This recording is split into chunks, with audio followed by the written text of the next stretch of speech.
विद्यालय 10ମ श्रेणी छात्री। मोर प्रकल्प नाम है पॉली हाउस फार्मिंग। एहार थीम हेउची समृद्ध भारत। पॉली हाउस फार्मिंग रे चाष कले अमल प्राय 2 गुण मिलिबो, कारण खोला पड़ियार जमी रे रोग पोक लागिबार अधिक संभावना थाए और वर्षा अधिक एवं अत्यधिक खरा जोगु मध्य एहार फसल नष्ट होइଥାଏ, किंतु पॉली हाउस फार्मिंग रे एभली समस्या देखा जाय न थाए। एहार ऊपर 200 माइक्रोन रो पॉलिथीन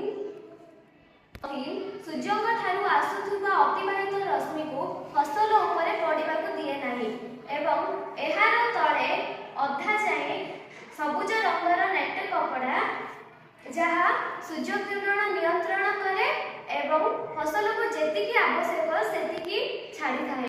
चाष जमी तळकू गोटे एप्रोन पेपर नबा जहा कि 2.5 रु 3 फुट मध्य थिबो। एहार काम हेउची वृक्ष रात्र समय शोषण समय जो CO2 गैस छाड़ी थाए ताहा सकाळ हेबा मात्रे आलोक संश्लेषण समय रे व्यवहार करि थाए। यद्व्यतीत जमीरे थिबा चतुर्दिगरे परदा को आमे सकाळ 9 रु 10 मध्य खोलिबा एवं संध्या 6 रु 7 मध्य बंद करबा।